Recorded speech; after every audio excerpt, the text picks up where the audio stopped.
You better have a good reason to come out. This season, niggas gon' dumb out. I'm riding with my gun out just in case I got a bug out. I'm running with the hate, cause I ain't bring the love out. Shavi, what up? Yo, man, what's going on, baby? How's everything, man? Ah, man, great day, B. Great day to be live at the barbershop, right? Live at the barbershop. We got AC in here. Well, make believe AC. We gonna wish it works today. We gonna wish it worked. Yo, you ever had a wish sandwich? I did. I had a couple of those growing up, man. I got, we grew up in the struggle. You have a couple wish sandwiches in your life. Put a little mayo on it and just wish you had. I wish some meat was on this motherfucker. Ayo, but yes. Word. Woo! I had some wish sandwiches growing up in Money Earning Mount Vernon, B. Word. They wasn't good at all. It wasn't good, but we made it, man. We made it. But when you get some of that fried bologna, smush fried, it's different. My God, with some cheese. It's different. Yeah, different. I gotta try that. It hit you different. You know how to make them? Yeah, I don't eat pork no more, and I don't eat too much beef, but I'll make you one You day. can When find you like come a to the chicken crib, bologna or something, right? I'm a smush fry you a bologna sandwich. All right, good look. Good You look. dig? I need that. It sounds delicious. Oh yeah. Yo, we got a super great show for these people today, son. Word. I'm amped about it. The Word. legend. The legend. The legend, son. Word. Connected to legends. Word. Legendary Money Beef. Money Digital B, Underground. what's What good? up? What up, Tom? You already? We shaking turkey bacon? Oh, man, just have me a good old 49er drink. Go ahead, talk that You shit, gotta throw the Chad. shots, man. Come on, Representing that Niner gang.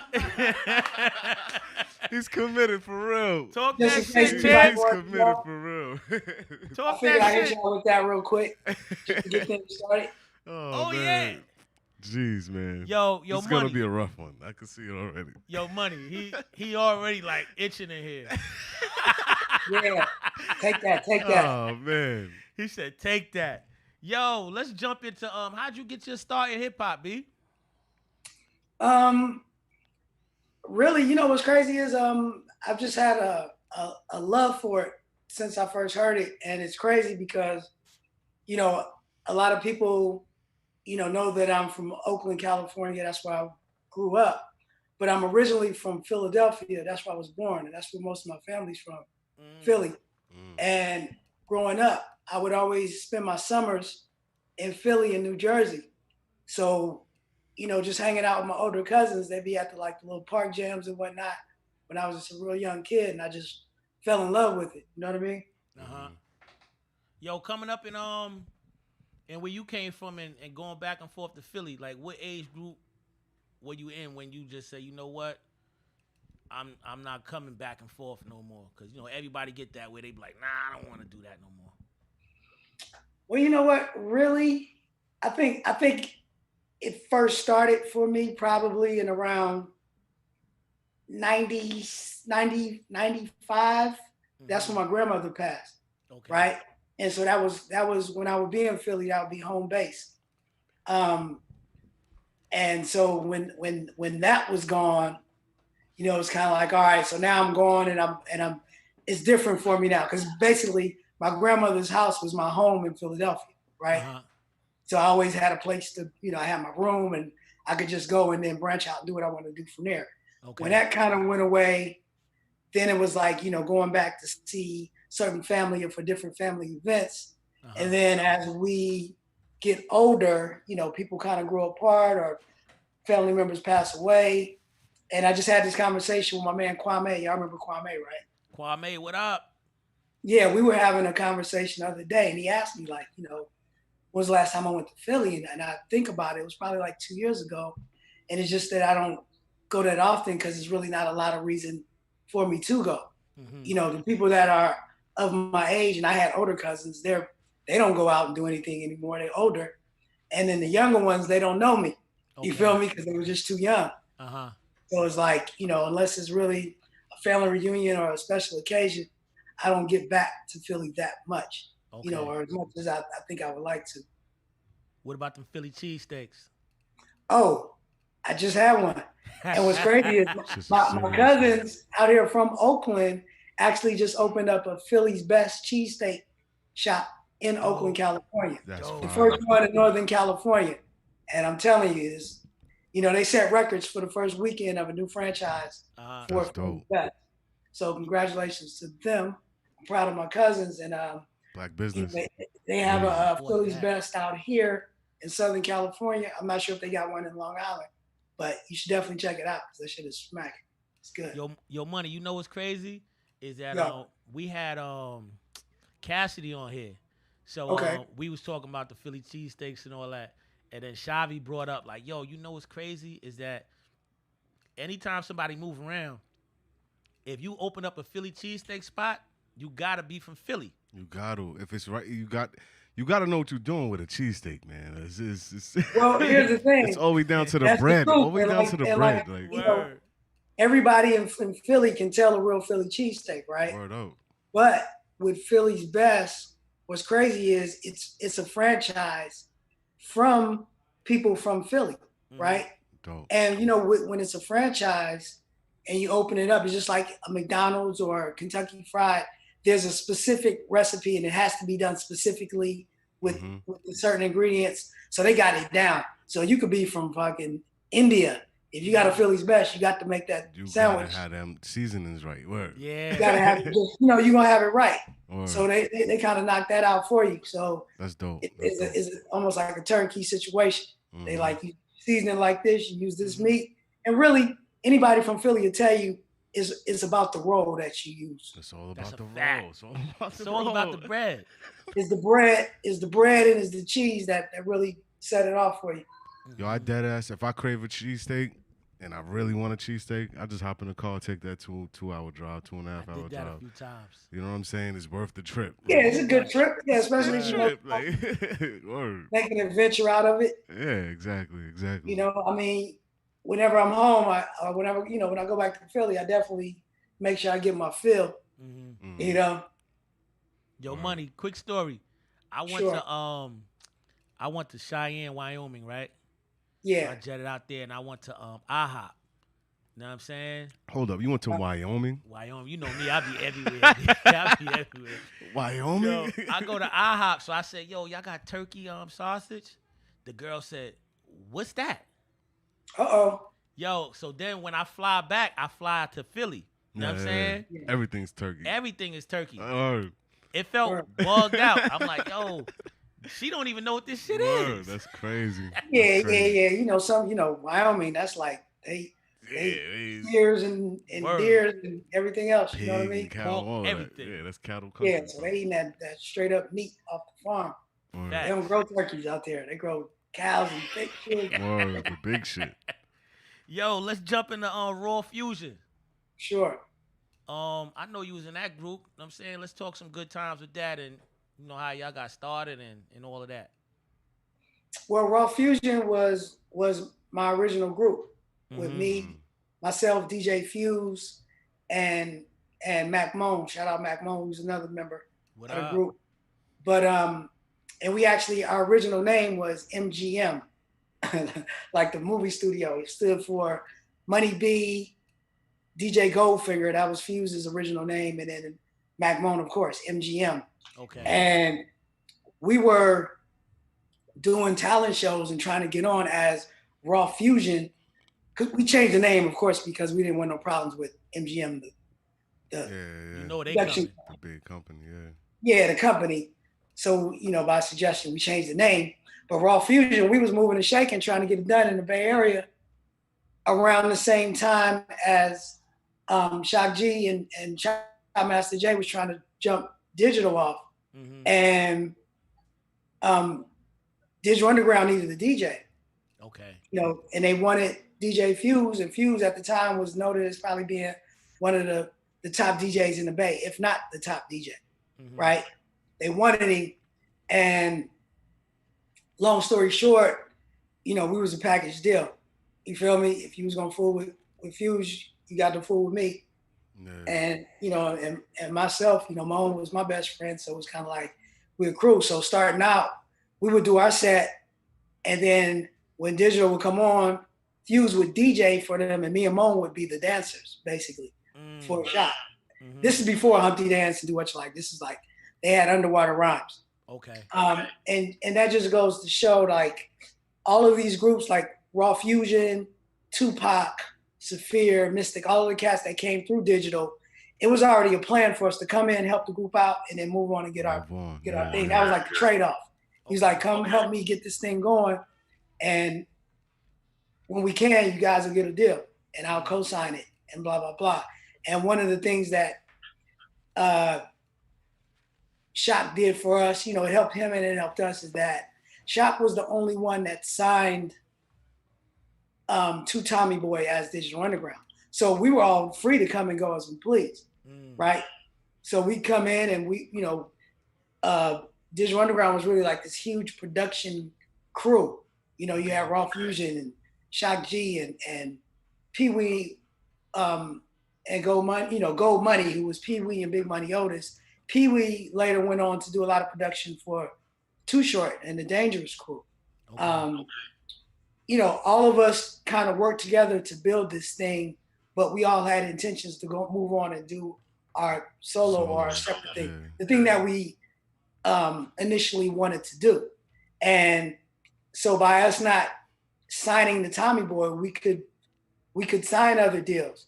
And then when we all signed our own specific individual deals, we all had clauses in our contracts that no matter what, we were able to go back and do music as Digital Underground. So you sign a deal and you're exclusive to this label or whatever. There was always a clause in each one of our deals that they couldn't stop us from recording with Digital Underground, which was the group that we, that was our crew. So when did it jump off to all Digital Underground? Well, when I said that when we started opening up and kind of working with digital, it was around 88. And then we did Do What You Like in 89, and that was the single deal with Tommy Boy. And that's when I felt like officially we were one unit, right? When we did Do What You Like. And then we were Digital Underground from there, but always with aspirations to do a Raw Fusion deal. The same way, Pop was around in 88, 89. He just was Strictly Dope was the name of the group that he was in. Okay. When we pulled him in, it was still all about Tupac just getting down with us until he got his thing jumping.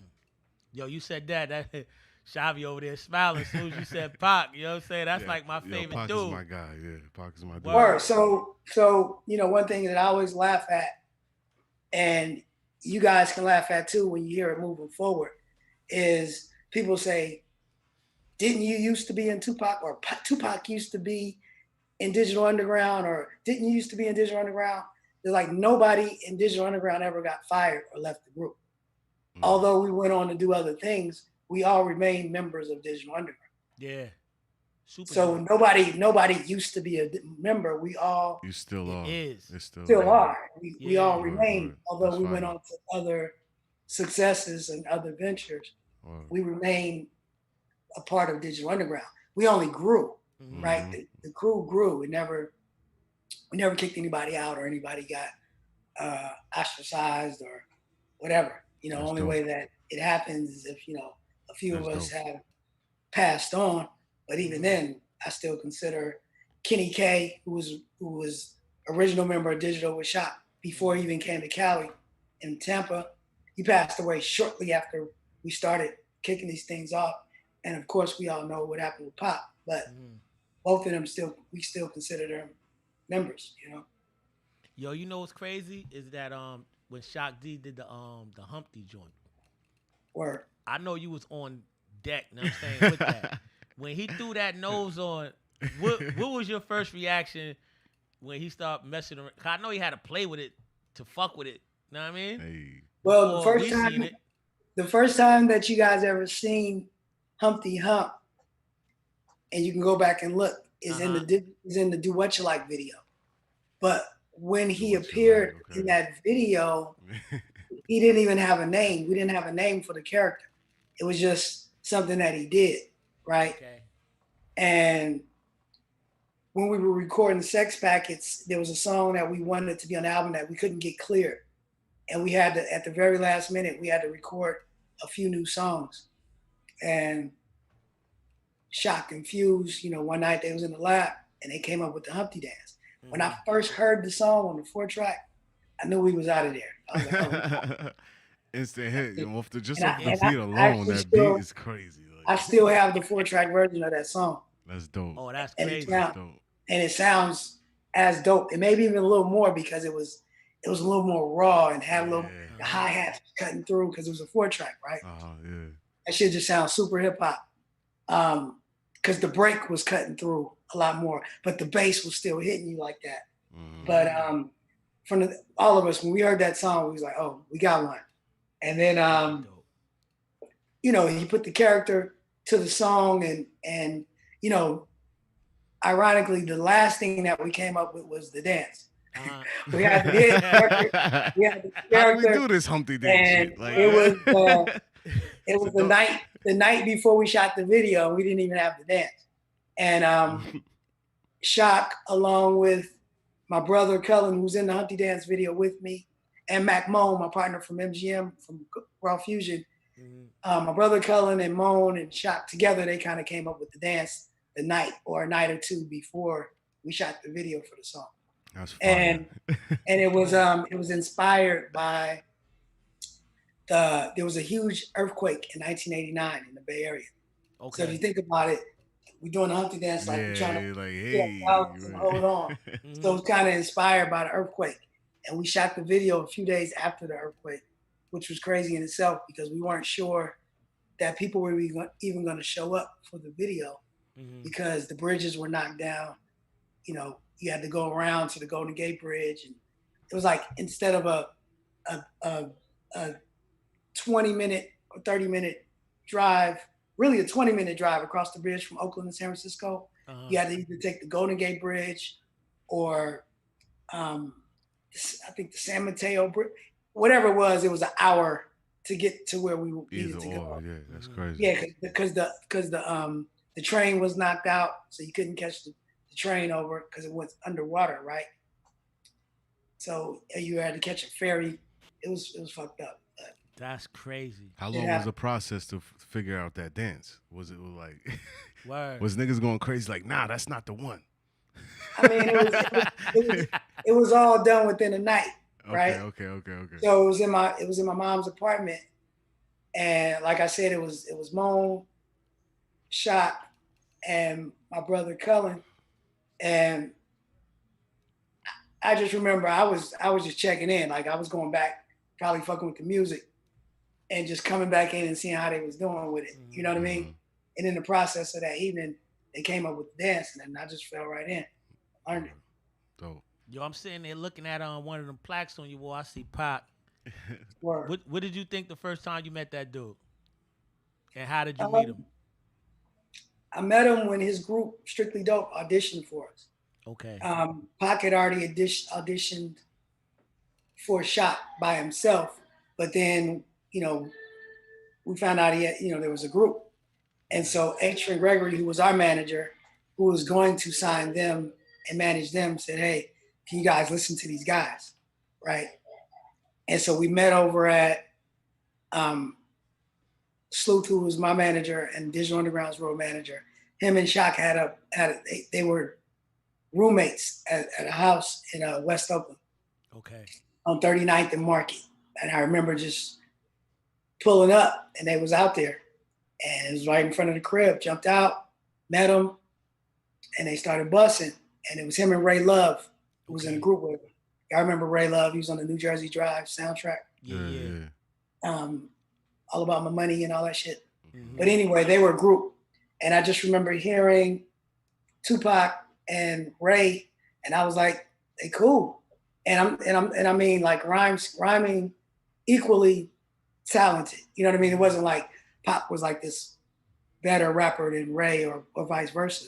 They just I thought they sounded all right. But as we got to hang out, it was obvious that Tupac had there was something about he had like this charisma or this thing where he always held the attention of the room. Okay. From day one. You know what I mean? And even when you first meet him, remember he's trying to get on with us. So as humble as he could be, his personality even still, kind of stood out. Mhm. You feel me? Super dope. Yo, let's talk about that movie. What was it? The All Trouble? eyes on me. Nothing but trouble. Nothing but trouble. Nothing but trouble? Okay. Yo, I forgot all about that movie. Nothing So but trouble. we That sitting shit- here doing the knowledge to you, know what I'm saying? And Word. Shavi picked that up. I was like, he's Yeah, I like, was you like, remember yeah. this shit? Nothing but trouble. Hell yeah. Yo, that shit was dope. He was like, yo, that's money right there. That's money the right nigga there. Got the fatigues on. How much fun was it shooting that movie? It was dope. Think about it. We met John Candy, Chevy Chase, Dan Aykroyd, and they were really cool. They just came in and it was cracking jokes and fucking around. You know what I mean? We didn't get to meet Demi Moore because she wasn't in any of our scenes that we shot.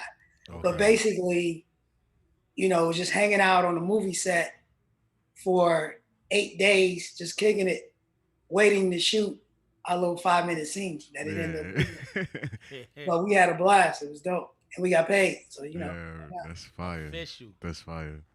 Yo, you know what's crazy? I heard you say that that your mom's is a Black Panther. My dad. Your dad. I know Pac's mom's was a Black Panther. And my mother was a Black Panther. So, Okay.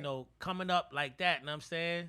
And salute to you, you know what I'm saying, for all of that. But it's it gives you a different type edge when you growing up.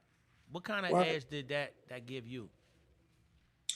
Well, it was one of the things that helped me kind of transition into this lifestyle of being a musician and being in a group. Because as growing up, my dad being in the Black Panthers, he was in Oakland. So I actually went to the Oakland Community School, which is the school that was founded Word. by Huey P. Newton and the Black Panther Party. Mm-hmm. And that's the school where they first started the free lunch program. And they would go out and do research or raise money for research for sickle cell. So I grew up having a very strong sense of community. Mm-hmm. When they say it takes a village to raise a child, I was raised by the village. Mm-hmm. Absolutely.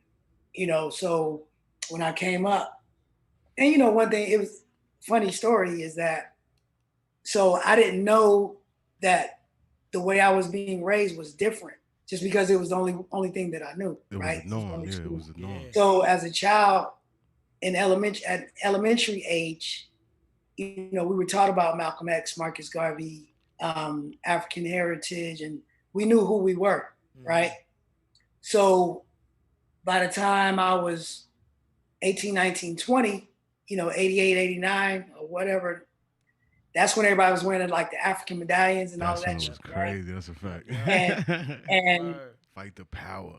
yeah, so I dug it, but I wasn't like, I probably had one or two, but I wasn't really all into the dashikis and whatnot, Mm-hmm. and just being super pro-Black. And then I really, at some point I realized that a lot of these, we were kids, if you're 18, 19, 20, were just learning about themselves when they get to college.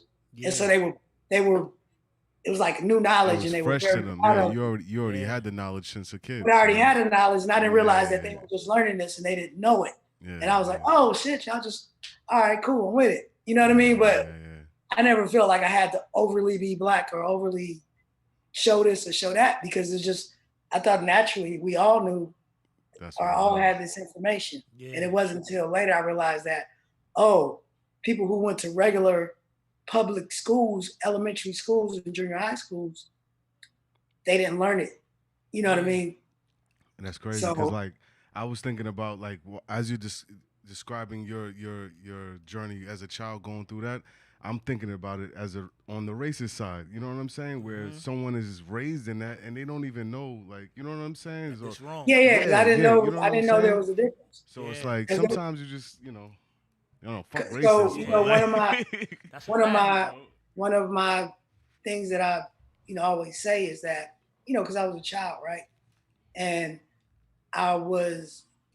so as a child, right, being raised around it and up in it, but being so young, I didn't know a lot about the Black Panther Party, but all I knew was the Black Panther Party, Yeah. if that makes sense. No, it That's a makes You know a what I fact. lot mean? of sense. Yeah. I only knew it from what I was being raised around, but I didn't know all the politics about it and what was happening behind the scenes and a lot of the shit that was going on until I got older.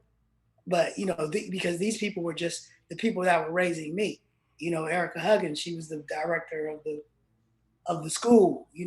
Donna Hall. I mean, I could just sit off and name names of all these people that I knew personally, and then later they're in books and they, you know what I mean? They're being revered. And you like, oh That's shit. dope. That's auntie. Yeah. Yeah. Word, exactly. Auntie in a book right now. Yeah. Word. So it's like whatever. But when I say it prepared me for what I did is like, so being raised in that environment, it was all about what's best for the group or for the collective, right? Mm-hmm. So by the time I got into Digital Underground, which was a huge group and a huge collective, I was used to, whatever the decision is for the group, I'm 100% with it. If is this what we doing? Team player. You a team player. Yeah, let's go. You know what I mean? So, for instance, and it's funny because when we first,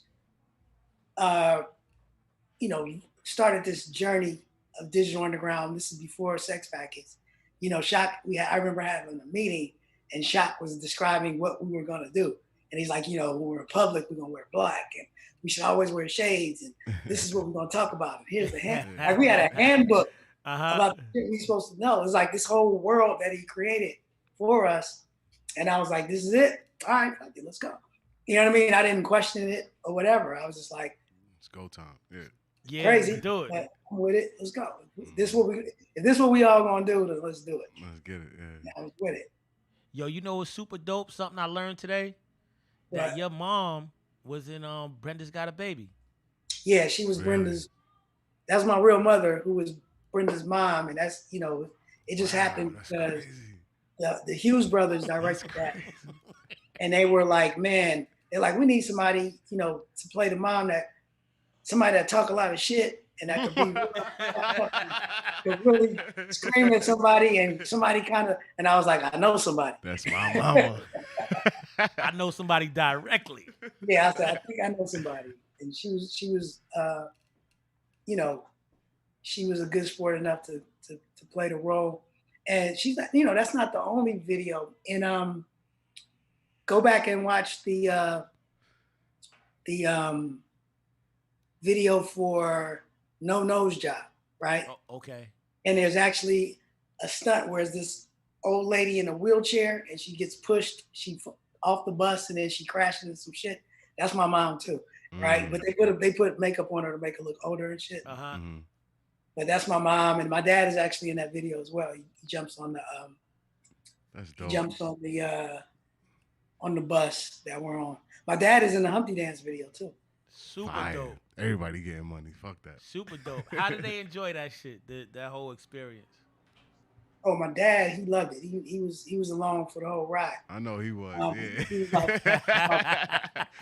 was my biggest supporter, and so much so that when the Humpty Dance went double platinum or whatever, and we got our plaques, Shock actually presented my dad with his own plaque on stage at the show. That's fire. Dope. That's fire. Yeah, so he got his own plaque. Man, that's dope. So you and your parents got a different type relationship because, you hear everybody talk about, when I get on, and you actually had them for the ride, yo. The whole trip, word. Yeah, that was a part of it the whole time. Super dope. Yo, let's jump into Dave Hollister. Okay. How did you meet him? That's like one of my favorite singers. That's why I had to bring him up. Dave was dope. Dave, he was I met him when he was recording with one of our guys, Chopmaster J. He spun off and had a group. What was it called? I know later it ended up. Force One Network is what it was called. And they actually had the song Spirits with Dave, which Dave sung on the Boys in the Hood soundtrack, I believe. But anyway, dope soundtrack. Dave was recruited to be in that group, and he came to the Bay, and he was just out there. And I remember Jimmy, John Master Jay was like, yo, come get my guy and show him around. He's just bored in the crib. So I went and picked him up, and we just kind of clicked from there and brought him down to the studio. And just from him hanging out, I hooked him up with this chick that he started dating for a little while, Deb. And he was actually in the studio with me the night that Pac was recording Brenda's Got a Baby. And it was like a kind of like a vibe, we were vibing to the song, him and Ronice, who was one of the singers in Digital Underground, she was there as well. And it started out as them just kind of vibing and playing around, and Pac was like, yo, that shit sound good. Sing it. And jumped on it from there. And just from being in the studio, he also developed a relationship with Tupac, and he ended up singing on Keep Your Head Up as well. But, Dave, we met him through John Master Jay and the whole Force One Network situation. And once again, that's, that became an extended family of Digital Underground. We were all working, but we all kind of came up and around the same place, vibing in the studio like that. Super dope. Yo, I'm an MC. I'm about to talk some shit. You know what I'm saying? Shabby. Yo, Money. They call me Money too. You know what I'm saying? Yo, I ain't gonna front. You want to battle for the name? Hey, I want to. I love that. Yo, that record, man, I get around. You know how you be like, yo, y'all body him on that record, but you have fun with it. So I know Tupac was a real close friend of yours, B. Right. The first time I heard that record, I'm like, yo. Yeah, you had to give it up. He had Pac against the rope. Son kind of had Pac on the rope for that record, son. He was like, man, did you do your verse? I was like, nigga, I killed you. You hear it. He was like, nigga, fuck you, nigga. Da, da, da, da. And then after you heard it, I was like, what you think? He was like, it was all right. It was cool. I was like, yeah, right. You know what it do. Yo, you know what that "I" mean when nigga nigga, that shit was alright. Yeah. You like, it was fire. Right. Yeah, you killed it. Because we had the same argument about same song. He thought he bodied his. He thought he bodied the song, and I thought I did. And to the very end, that was an argument we always had. And he's like, "Fuck that." I was like, "Yeah, right."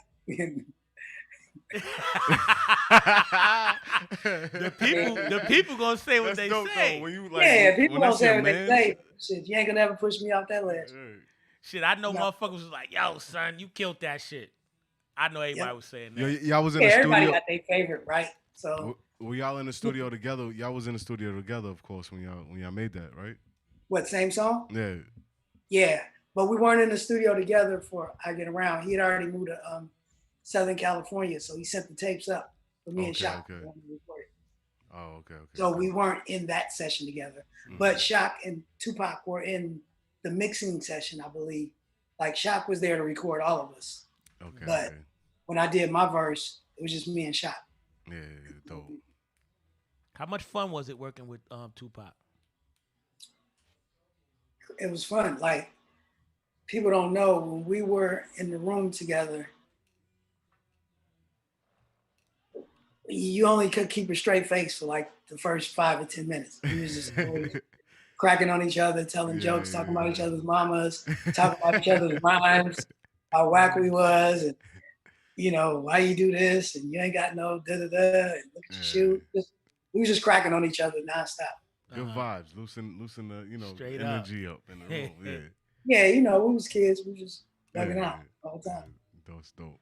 Yo, Money, this is Live at the Barbershop, B. So, we like to get serious sometimes. If you could say something to Tupac, you know what I'm saying, what would it be? If I could say something to Tupac, I would say, Tupac, I wish I would have rapped on more of your songs. Because our publishing would be crazy right now. Still dropping shit, yeah. Yeah, because I was in a lot of those sessions, but at the time, as an MC, you also be like, man, I'm gonna let them breathe on that, because Pac was real quick to be like, you got something for this? That's why he had so many of his homeboys, and everybody, every time there was a new guy, and you're like, who's that guy? Because if you was in the studio and you said you had something for it, he'd be like, go spit it. And if he liked it, he'd keep it on there. That's dope. That's Right. fire. So during the whole recording of Tupacalypse, I know I was in the studio for the majority of that. And so if I had said, hey, I got something for that, he'd be like, go spit it. And if he liked it, and I'm sure he would have liked it, right? Oh yeah. But but during those times, like we were recording the Raw Fusion album and the Tupacalypse Now at the very same time. So as he was focused on his, I was really focused on mine. So, me being in his sessions was more of me just kicking back, drinking 40s, talking shit, and just kicking it in his sessions, and vice versa, how we would do it. And it's just a trip how, as much as we would be together like that, that he's only on one song on the Raw Fusion album, on the Styletron album, and I'm on Brenda's Got a Baby, but we produced Violent, so I'm on the hooks and whatever. And then there was another song, like a few of the songs, if you go back and listen in their background vocals, I'm probably on a lot of those. But you can really hear me on this song called Revenge of the Lunatic, which I don't think was on the album, but it's on YouTube. So, if you look it up, you'll find it. Okay. One of those released records. So that's that. But like I said, if I would have knew anything about publishing and shit back then, I would have probably been singing on everybody's shit, right? Like, la la la. Word. All you need is 4 lies, and you got to check. And you got Word. I would be shipped up right now. Yo, to dig a little deep into the source, you got a favorite Tupac song? Yeah. Mine is my A favorite White Man's Tupac World. song, without a doubt, is So Many Tears. Oh yeah, that's a. And and it's not just, but amazingly, Shock G produced the track, right? And it's got my man Kenya from Kenya Groove. No, Eric Baker from Kenya Groove is playing the guitar on there. Eric Baker actually played with Raphael Sadiq, Tony's on some stuff, or Dwayne Wiggins. That whole Oakland folk connection is in there.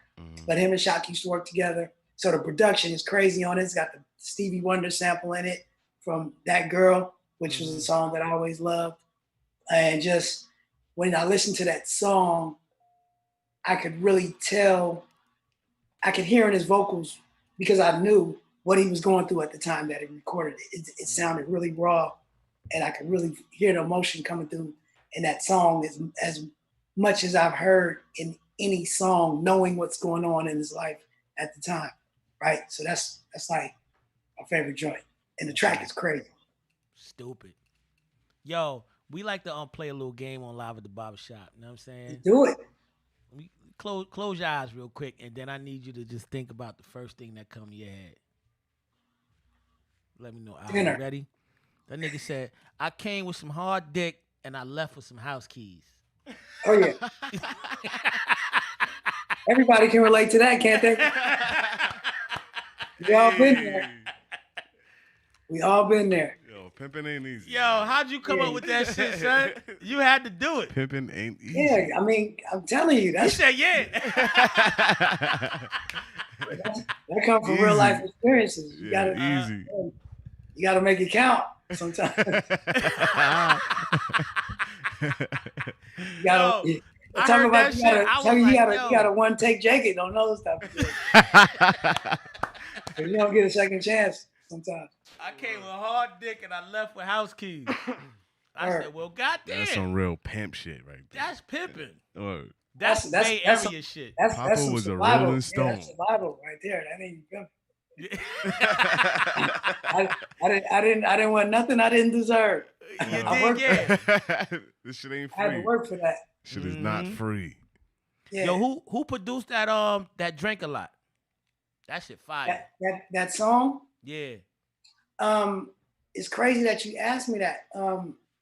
It was a youngster named Fifth Mass. He goes by Mass right now. And we kind of pulled him into the crew when he was like 14 or 15 years old. So we kind of brought him up, but currently, if you go and you look on his Instagram, Master Die, this cat is in the studio with Dr. Dre every day now. He got carte blanche to Dre's studio, and he's in there working with DJ Pooh. You know what I mean? Like it's dope. he's elevated to that level, and I'm proud of him. And he's a dope MC as well. So I think he's right. He might be writing for Dre now, but I know he's definitely in. You know, he's one of Dre's young ears at this moment. And it's crazy because it was always his dream as a youngster to work with Dr. Dre, and just to see him kind of just hustle his way. You know, I think he may be 30. What? If he was 15, 16 and say 2000, so 20, he's in his 30s, and now he's working directly with Dr. Dre, which is something that he set out to do very, very early, 15, 20 years ago. And that talks about speaking it into existence and kind of like knowing what you want to do and just going for it. And I mean, and he's had a lot of ups and downs in between, not to tell his business, but I'm proud of him where he is right now. That's dope. And once again, he's still Digital Underground. Oh yeah, fire. Yo, Money. Yo, I got DJ Shavi in the building. He said, yes, yo, sir. What should I download? I said, yo, you got to get that Numbskull joint. Put your thing on it. But you know what you got to get right now is I just me with my partner Scott Knotts out of Milwaukee, Wisconsin. Yo, Money, as you talking, his fingers is going. Yeah, Mask, Mask, but look up Money B, Scott Knotts, and DVM. There's a song called Black Man in America, BMIA. We just dropped it like last week. The video is on YouTube. Black Man in America. Shit is fire. Get that. Fingers is going. Tell me if you see it. If not, I'll send it to you. Let's get it. Because it's on Apple, it's on Spotify, I believe. Black Man in America with three Ks, of course. America, KKK. Let's get it. You got it? Let me see. His fingers is going, but they not that fast. Yeah, they're not.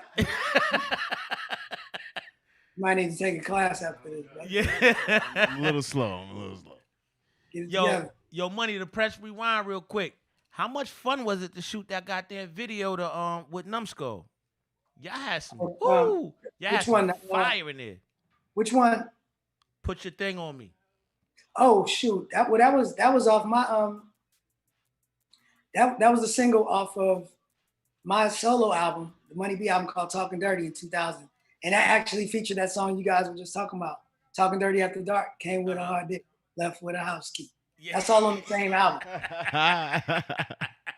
If I'm not mistaken, it might even have been the B. It was either the B-side or the next single from that album.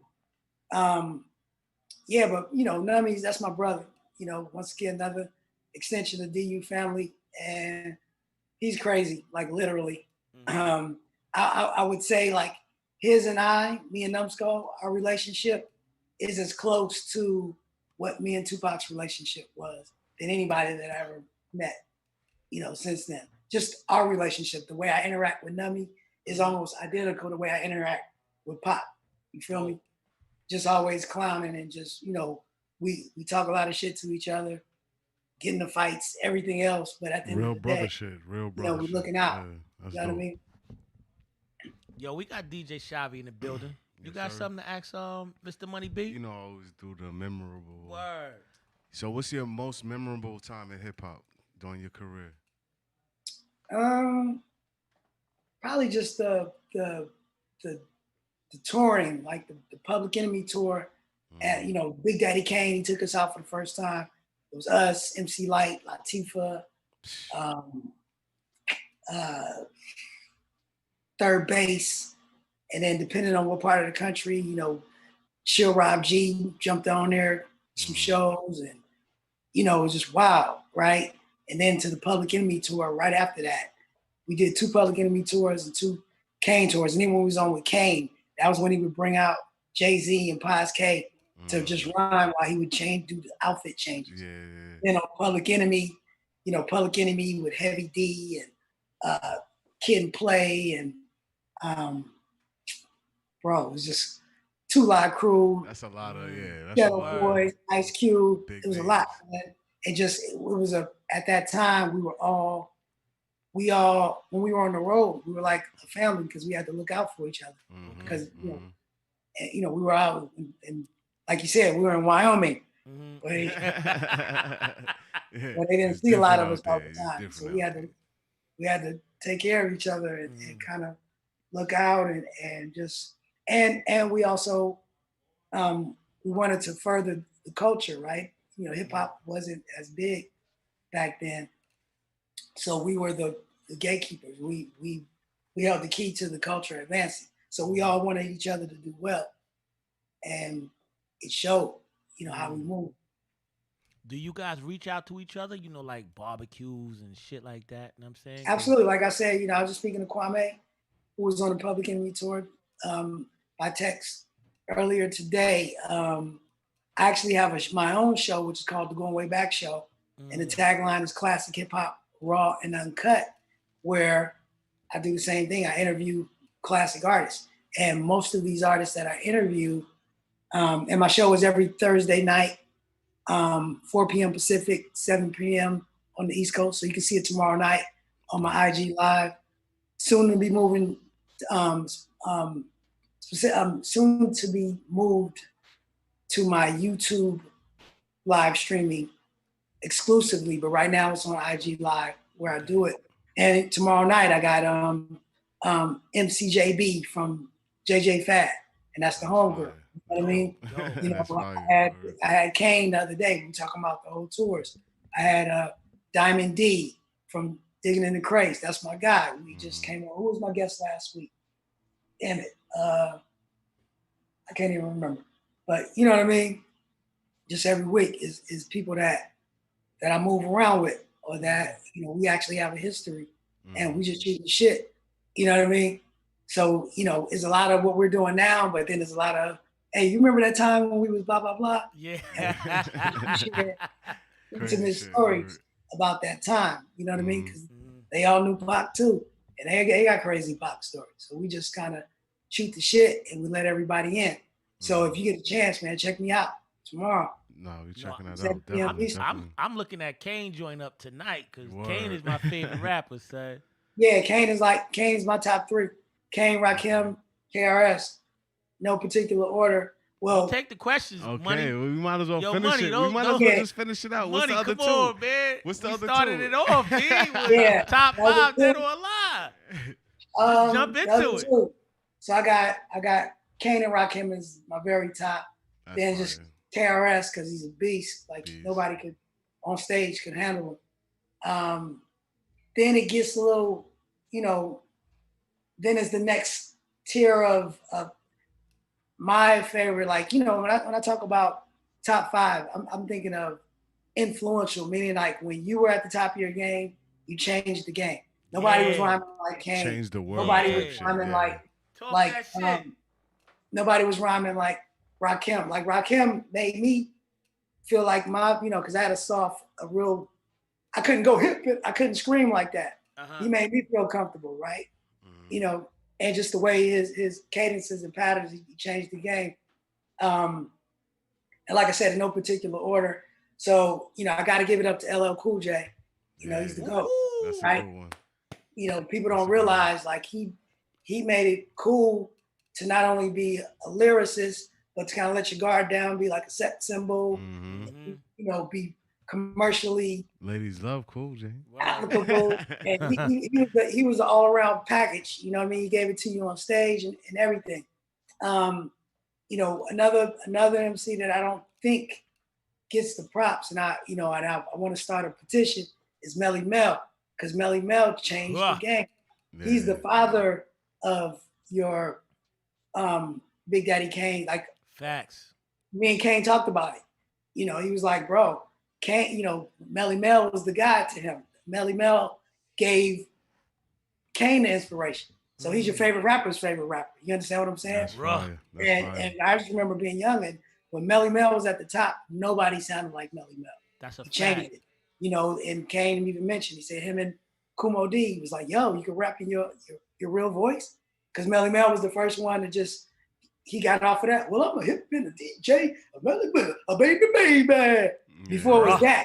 Before Melly Mel came in and changed it where he just straight up hit you with the real street. This is how I really sound, and I'm giving it to you like that. And he would battle anybody, you know.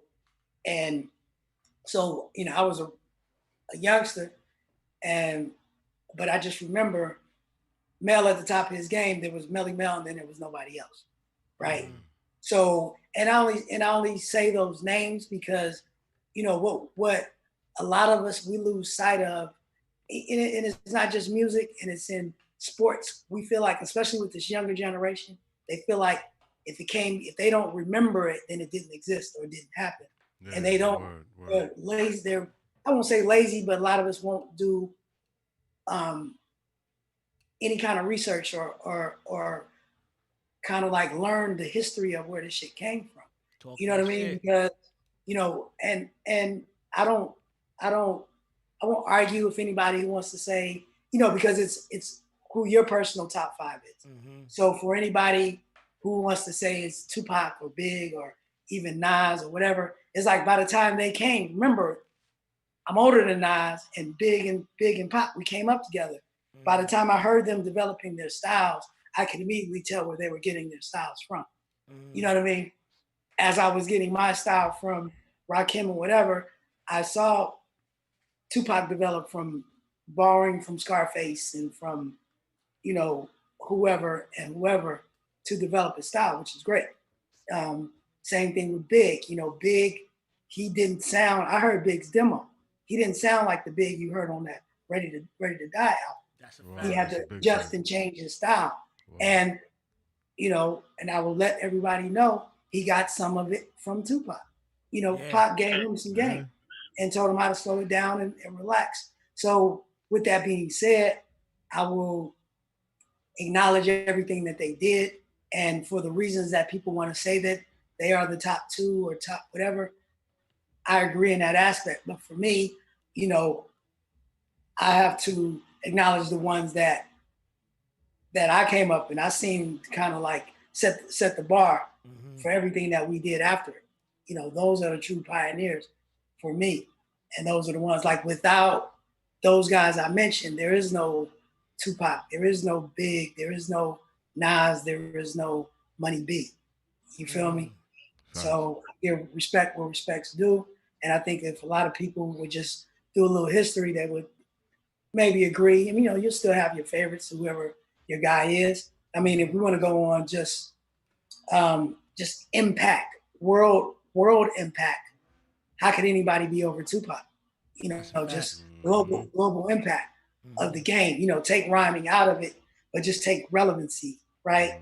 But then if you want to talk about strictly relevancy, let's talk about somebody like Too Short, who put out, I was listening to Too Short tapes in 82, 83, and I had a Too Short 12-inch in 1986. And when we think about 1986, Run DMC was out. Wow. And KRS-One wasn't even really out. He was just coming out. But when we think of Run DMC and we think about KRS, we think about relics. They're dinosaurs, right? But Too Short was making records back then, and he's relevant today. That's a fact. So where do we put that in the whole? So it depends on what you're looking at. And so before I can just go and just say, like I said, no, I'm not taking anything away from anybody, but I can't look at a Nas who was a great storyteller, but Nas borrowed from Kool G Rap a lot, in my opinion. That shit, champ. Right. So, you know, so by the time I heard Nas, he had that dope, the album was dope, but I had heard that style before, but he was just the new wave of it, right? He was the new flavor. So if you don't know, if you can't just look a few years earlier and know that there was a Kool G Rap and a Kane and a Melly Mel, you know what I mean? You don't know where that came from. Nas is the elevation of it. So if you want to only go back to Nas, then that's fine too. I love Nas, but I can't put him in my top whatever. Yeah. You know what I mean? Nas is one of the dopest MCs ever, but just not in my top 5. Right? And that's why it's hard for me to go 1, 2, 3, 4, 5, because really there's a 1, 2, 3 for me. If I start naming them, there has to be at least a 10, right? Yeah. Because Big falls in there somewhere Mm-hmm. in the top 10, but then Eminem is up there too. You feel me? Yeah. A beast. And then and then there's other MCs who are my personal favorites who will never get recognized as such, but they're just dope lyricists, like Planet Asia, Razzcast, shit. There's a whole bunch of them. Keep Like, going. damn. Keep going. I mean, goddamn, like really, I mean, not that they're the top 10 or anything, but I think Mace got slept on as an MC. He had a bar. Yeah. It's just did. because got he had a real like lazy flow that people weren't listening, but he was busting. Mace was official. Big facts. Yeah, Mace was that guy. If But you go back, that's why we love to call it the top 5. You know what I'm saying? Because it's right. Like, but then where's Ice Cube? Yeah, but in somebody's, Ice Cube is dead. That's a fact. And then where's Scarface? That's a fact. Right. So all of these dropped mad bottles and nips. So my top 5 plus your Biggie, Nas, Eminem, Tupac, Scarface, Ice, they all could be in the top 5. Anybody's top 5, and I wouldn't argue. Yo, where you put Nipsey at? Nip, you know what? As a top 5 lyricist, or just like just as an artist in general. See, that's the thing. See, he falls under the impact, right? But I don't think that Nip, for us on the West Coast, we heard all the mixtapes, but I don't think a lot of people heard him for long enough to just be called, because if you say where's Nip, then you got to say where is what's his name I can't think of his name from Digging in the Crates. What's his name? Digging in the He Crates. got killed. He died. He got killed. Big L. Big L. Yeah. Where a lot of people say Big L, but I don't know that Big L's body of work is enough. But maybe it is, because Big didn't only had 2 albums. Big L was spitting. But he was touching some motherfuckers. Yeah, he was. And Nip touched the world. Like when Nip passed, I hadn't felt that since when Pop died. The impact that it had on, that was crazy. The communities out here, at least, it was heavy, right? Definitely. And but I think that Nip was going in a place, he was going in a direction that Pac started, and that where Pac didn't quite reach, Nip took it maybe a step further, and actually accomplishing and starting these businesses and starting to put the money where he said, and creating things in the community. That's what Pac wanted. Nip, he took the next step in that, right? So maybe not in our lifetime, but somebody's going to come along that's going to take that next step. You know what I mean? It's kind of like, but they have to come from, they have to come from where they come from. They have to come from a community that's respected like that. They have to have bars like that. They have to really be heartfelt. They have to really want and are for the community, that will kind of take that step and put themselves out there, for the people, that's right? Yeah, you know what I mean? He said that he was always, your words. Yeah, he'll spark. He might not do it, but he'll spark the mind that will. Exactly. Right. Exactly. So I believe that there's somebody that kind of watched Nip move that maybe didn't get to see Pop, but they saw Nip, and now it might be 15 years from now until they grow up, and they're cooking right now. Exactly. You know what I mean? It's happening, and they'll bring it to light when they can. That's a fact. Yo, Money B, this is Live at the Barbershop B, and we're gonna get a little serious real quick. You know what I'm saying, on the outro. If you could tell some of these youngsters coming up something, what would you tell them? I would say, you talking about in hip hop and in music? Yeah, yep. I would say cats that's trying to get on, just kind of do what you do. Like hip hop is so diverse and there's so many subgenres of it that, I always say, like, if you are if you love gay vampire rap. There's a place for it. Like there's an There's a audience place, that there's a loves fact. gay vampire rap. He's not lying. You know what I mean? Like if you are a gay vampire, there's an You got audience the whole for studio cracking up. somewhere. You know what I mean? You can get that. So if that's what you're into, do it. And don't really worry about everybody else. Just kind of do your thing, because if you really believe in it, if you love it, there's an audience for it. It may not be a mass audience, you know what I mean? If you like, I know, you know what I'm saying? Like I don't know if you found that Black Man in America. I still make music for my Digital Underground fans and people that are fans of Money B. You know, it would be, I'm not trying to compete with Lil Uzi Vert or whoever's Travis the new Scott guy. or somebody, right? You understand what I'm saying? Yeah. They may be mainstream and have this huge audience. I may never achieve that again, but I do have a core audience of Digital Underground fans that are looking to see me continue and give them the music that they know and love. And I'm okay with that, right?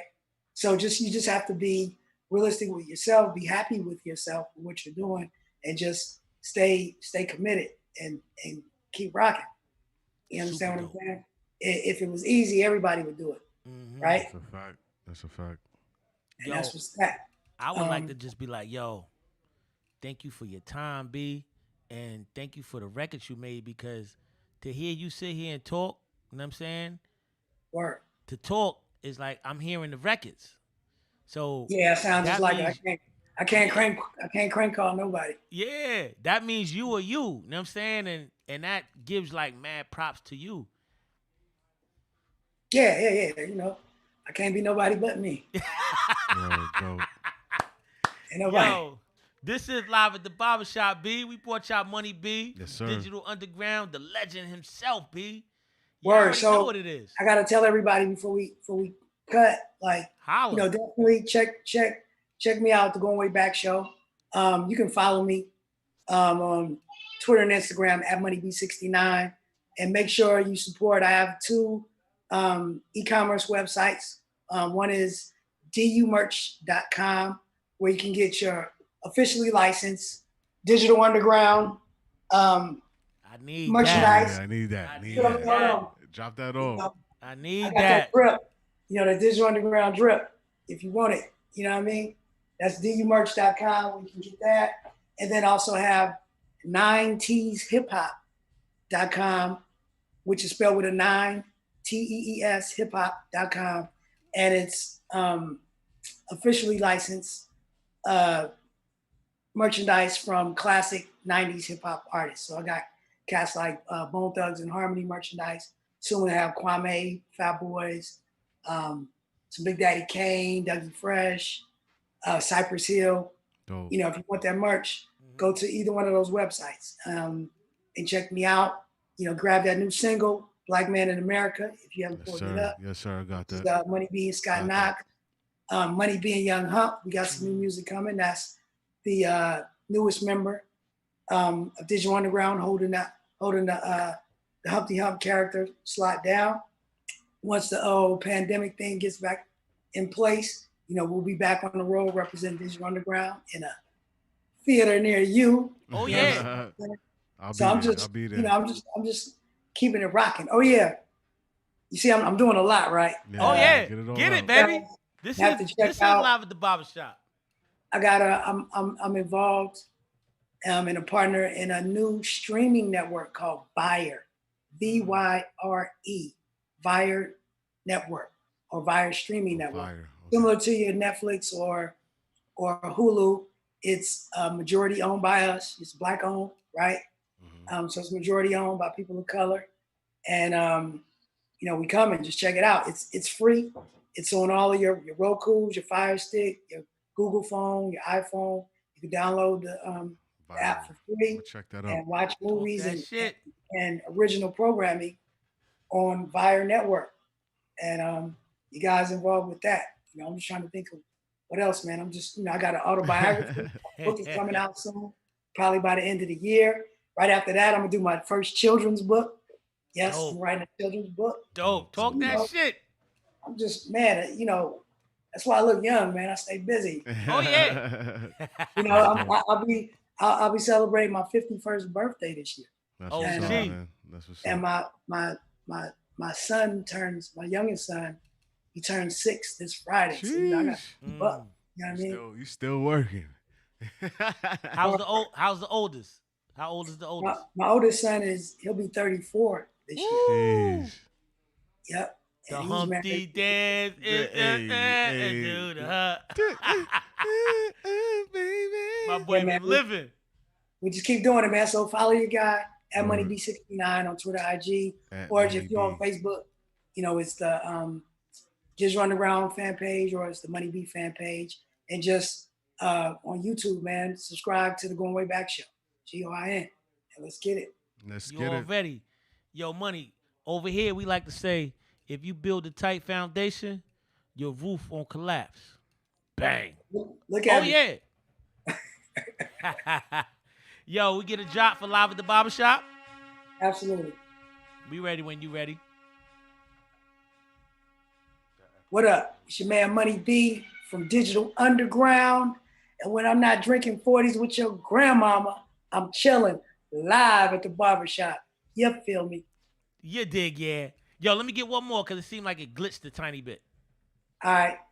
We ready. What's poppin'? It's your man Money B, the real homie from Digital Underground, repping that Bay shit all day, bitch.